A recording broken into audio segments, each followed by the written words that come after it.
Breaking news mga kababayan, nako po, magugulat kayo ngayon. Di ba, breaking news po, pagpatak po ng umaga po ng Enero 5, ngayon lang inaresto po itong si retired General Romeo Pocis ng Marines mga kababayan. Talagang malamad duro ang ginawa ni BBM. So ngayon po, mga kababayan, meron po tayong update dito kay Donald Trump. Dito sa ginawa kay Maduro kung saan kinidnap po ito sa mismong bansa niya. Ngayon po, may pasabog. Ito ang sabi, Trump threatens Colombia's Petro warns Mexico to get their act together. Halaka. Isasama ba ang ICC dito mga kababayan? Di ba itong ICC, balak po nilang arestuhin itong si Donald Trump, saka si Netanyahu, pati si Vladimir Putin. Ngayon po mga kababayan, may mensahe rin si Donald Trump sa ICC. Totoo kaya mga kababayan? Isa pa, may mensahe rin sa Pilipinas. Halaka, totoo kaya ito? Na pati ang Pilipinas madadamay? Panoorin nyo ito mga kababayan para kasi yan po yung kumakalat na balita. Maaring arestuhin si BBM ni Donald Trump. Yan ang tanong Ang daming maaring magaya si Maduro. Maaring magaya si BBM kay Maduro ng Venezuela. Halaka, totoo kaya ito? Ano naman ang magiging dahilan ni US Donald Trump kung pati Pilipinas madadamay at gagawin niya ang ginawa dito sa presidente ng Venezuela na si Nicolas Maduro na kinasuhan ng bansang Amerika na narcotic state at ito daw yung sumisira po sa mga citizen ng Amerika tungkol po sa mga pulburon na ito. Di ba itong ate ni BBM binulgar yung kanyang bisyo? Sabi nung maaari, sabi nung mga nagko-comment nagko-comment sila, maaaring maaresto din ito gaya ni Maduro. Donald Trump, gagawin din kay BBM ang ginawa kay Maduro. Halaka, totoo kaya ito? Kasi nga mga kababayan, may pattern. Si BBM, after makidnap si Maduro, ginawa din kay Romeo Pocis ito. Ayan, nasa ngayon mga kababayan, nakaposas. Naka-detain po ngayon si General Pocis na kinasuhan po ng inciting to sedition or rebellion na naghihikayat sa sandatahang lakas ng Pilipinas na bumaliktad ng suporta kay BBM at sa gobyerno dahil nga po sa nangyayaring pagnanakaw dito sa flood control na ito. Trilyones ang ninakaw. Sabi nga nung abogado ni General Pocis na si retired General Attorney Virgilio Garcia, ito na ba yon? Ito na ba yung pasabog ni BBM na mga malalaking isda? Halaka. Bakit si General Pocis, yung mga kritiko niya ang binanatan? So ngayon mga kababayan, ano ba itong banta ni Donald Trump dito sa Colombia, pati Mexico?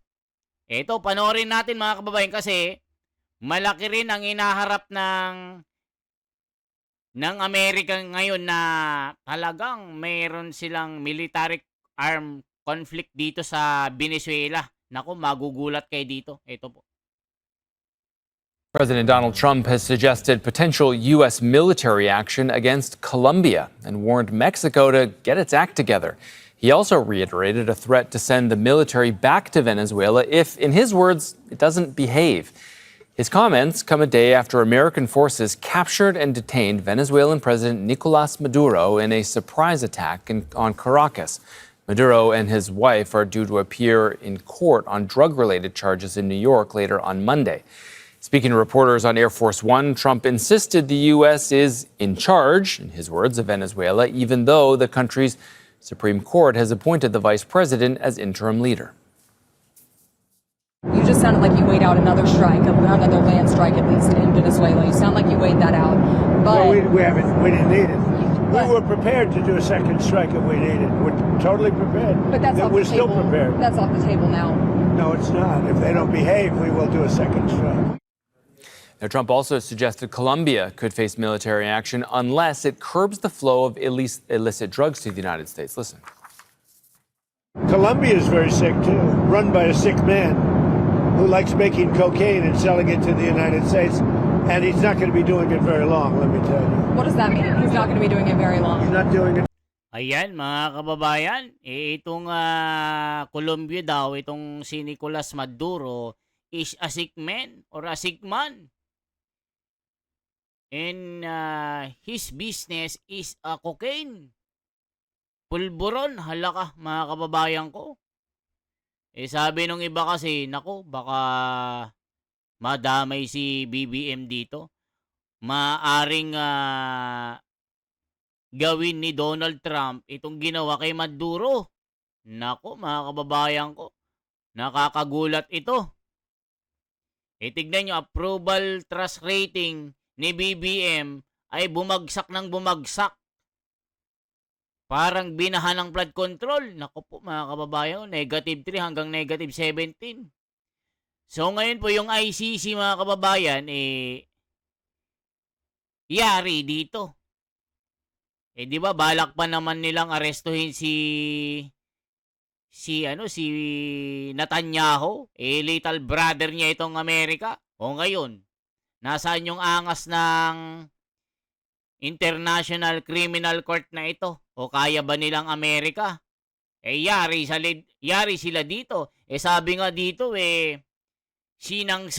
nasanction lahat lahat pa ng mga bank account, mga Google account, mga bank transaction sa visa, sa immigration, ay hindi sila makagalaw. Lahat po talagang pinosasan.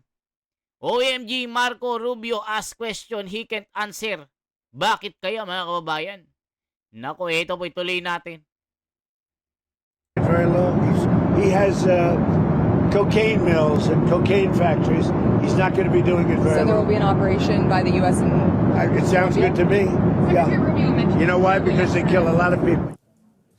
And Manuel Rapolo joins us now from Washington, D.C. Manny, so much to unpack there from that little press conference or press gaggle there aboard Air Force One. So President Trump says that he hasn't spoken, at least directly, to Delcy Rodriguez yet. But I wonder if we got any more clarity about what exactly the U.S.-Venezuela relationship might look like now. That's an understatement, Scott. There is indeed a lot to unpack from that press conference aboard Air Force One earlier on, or later on Sunday evening, with President Trump leaving the Mar-a-Lago estate on his way to Joint Base Andrews, and then later back to the White House. So President Trump speaking to reporters there, answering questions candidly, but still leaving a lot of room for specificity. Not a lot of clarity on some of these very pressing questions, specifically who is in charge in Venezuela. A lot of contradictory statements and headlines that we're seeing over the course of the last 24 hours. Even less clarity following that press conference. President Trump saying we, again, referring to the United States, we are in control of Venezuela, but we also know that Delcy Rodriguez, former vice president of Venezuela under Nicolas Maduro, who was sworn in shortly after his capture, is now the president of Venezuela. O yan mga kababayan, yung vice president po tila ayaw din sumunod dito sa gusto ng Amerika. Kasi nga, talagang nagalit si Donald Trump dito. Ano naman sabi ni dito? Yung update natin kay Romeo Pocis po mga kababayan. Check natin ano sabi ni Attorney Topacio dito. Ito po, pakinggan po natin ito. Attorney Topacio, So ano pong interpretasyon natin dito sa pagkaka-aresto po kay Pokis? Kinasuhan po siya ng inciting to sedition. Unang-una po ay mariin naming kinukundina ni retired General Virgilio Garcia na isa rin tumatayo bilang abogado ni General Pokis ang paglabag po sa karapatan ng aming kliyente. Kanina po sa airport, repeatedly we demanded that the police respect our rights as lawyers to confer with our client. Pero hindi po kami pinagbigyan, bigla pong itinakbo rito. So we will make the people responsible to be held to account for the violation of the rights of our client. Pangalawa, in response to your question, ma'am, ito po ay talagang very obvious na tinatakot po ng administrasyon na ito ang kanyang mga kritiko. Ito po ay ginawang sample si General Pokis na kapag ikaw ay nagsalita laban sa gobyernong ito, ito ang sasapitin mo, ikaw ay aarestuhin, hindi ka papakausap sa abogado mo at haharas ka at magsasuffer ka pati ang iyong pamilya. Sir, attorney, kanina po nabanggit ni General Nartates, wala naman daw kung personalan. Tinupad lang po nila yung utos ng court. Ano pong masasabi po ninyo? Wala naman po nagsasabing personal. Hindi naman po natin na sinisisi si General Nartates. Ano?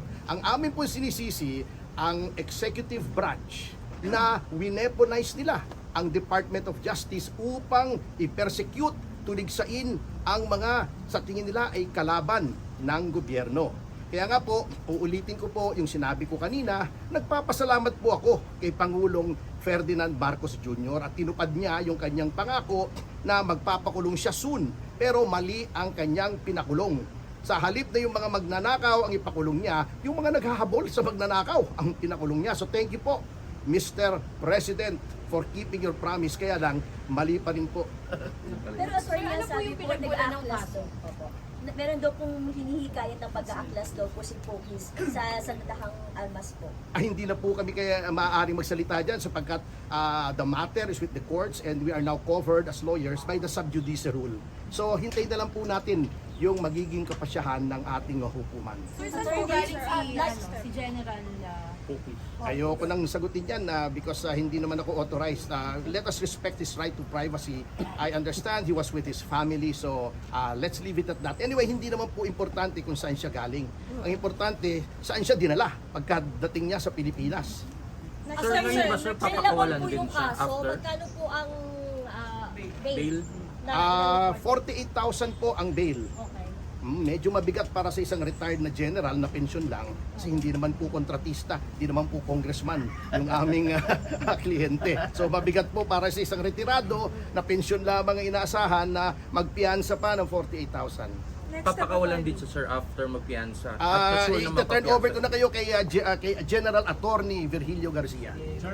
Pagka na-comply natin yung requirement ng court, no? Yung mga documentary requirements at makapag-post tayo ng cash bail na 48,000, ina-expect natin na yung order of release i-issue ng korte.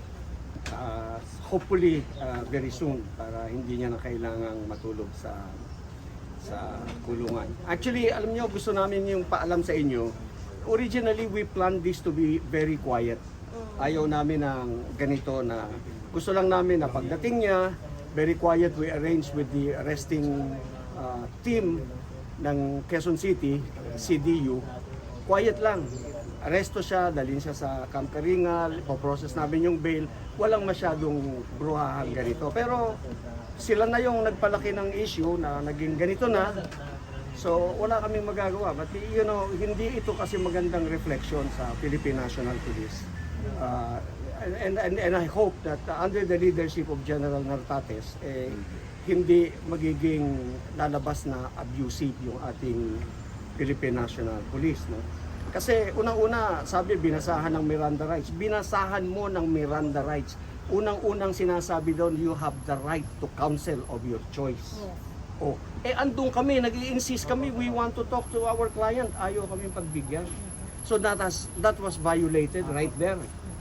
Unang-una, violation yung agad yun. Constitutional right po ni Attorney Pokis, ni General Pokis na makausap ang kanyang mga abogado na nandoon na nag-i-insist na kakausapin namin ang kliyente namin. Ayan, mga kababayan, ako, napakainit na usapin ito. Ano naman ang sinasabi ng mga komento dito? Yes, we were here, General. Kasama mo kami. Sobra na to. Mga gawain nila tulad din kay PRRD, pinakulong agad-agad. Yung tamang batas sa pinapairal ng mga butihing abogado, tulad ni Atty. Topacio at iba pang abogado, baliwala sa batas ng administrasyon. Kung ano na lang gusto nila ay yun ang masunod. Yung pinaglalaban na tama ni Jen ay mali para sa kanila. Yung corrupt at corruption na nagawa na yun ang tama. Nako, AFP at PNP, gising-gising, huwag kayong pagamit kay BBM. Bangag, alam ninyo, garapal ang nakawan sa palasyo. Huwag kayong pabayad dahil sa ginagamit lang kayo. Ayan mga komento, nagbabasa lang po tayo. Matindi po ito. Sinira ng angag-angag ang brotherhood ng retired generals and men in uniform. Lumabas ngayong sabog-sabog na ang retired men in uniform dahil nagkaroon ng faction ng belong to good governance and belong to bad governance, mga bayaran and self-interest retired men in uniform. Sino Atty. Topacio? Yan na ba yung magsalit? Tama naman ginawa ng gobyerno. BBM kasi ginawa ng ralista tapos tumawag ng Marcos resign kaya maaresto ang akusado. Ayan mga kababayan ko. Mga loyalista nga, tatanga-tanga. Talagang nakita nyo naman, no? So yan po mga kababayan ang mga nangyayari na tila ginawa ni BBM, itong ginawa ni Donald Trump dito kay Maduro ng Venezuela.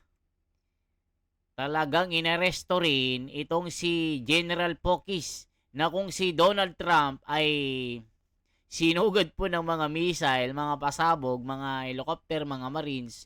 Ito namang si BBM, paglabag ng eroplano, itong si General Pokis, inaresto dahil sa sedition, dahil sa panghihikayat daw. Dito naman kay Maduro, narcotic state o dahil sa cocaine, mga kababayan. So, sabi-sabi nila, baka isunod si BBM ni Donald Trump dahil nga po sa mga pasabog ni Manang Aimee. Ano sa tingin nyo mga kababayan? Isusunod ba si BBM? Yan kasi mga balibalita ha, hindi ako nagsasabi. Yan po ang binabalita na baka maaaring isunod si BBM dahil po sa issue ng mga coca-coca, na mga pulbo-pulburon. Okay po, kasi si Maduro mga kababayan, narco state, meron daw plantation ng coca, may plantation ng Mary Jane.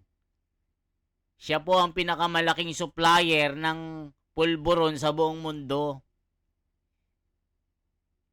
Mga kababayan, kaya national security ng Amerika ay inaalagaan ng US. Si Donald Trump mala PRRD ito. Kaya mahal na si PRRD. Kaya itong ICC na ito, nangangatog, nanginginig, nakakaladkad na po mga kababayan. Humihina na po ang ICC. Maaaring sugurin ng ICC or maaaring sugurin ng Amerika at gawin din na kidnapin ng ICC. Mga judges, ginawa nga kay Maduro ICC pa kaya. Mga kababayan, dahil sa paglapastangan nila, pangbabastos nila kay PRRD yan, ginagamit ang Panginoong Diyos itong mga malalakas sa bansa para sirain itong ICC na ito. Okay? Yan lamang po ang aking bahagi. Kung umabot ka sa bidyong ito, maring komento mo kung saan ka, anong lugar ka at re-reply natin po yan. Okay, salamat po ng marami for transparency, for a better democracy. Mabuhay po. Nararapat ba? Tama bang ginawa ni BBM ng pag-aresto kay General Pokis? I-komento nyo mga kababayan. Yung pangako niya na makukulong yung mga magnanakaw ng mga politiko, walang nangyari. Ito pala yung kanyang pasabog ng 2026. Arestuhin ang mga kritiko na bumabati ko sa anti-corruption. Okay po? Mabuhay po.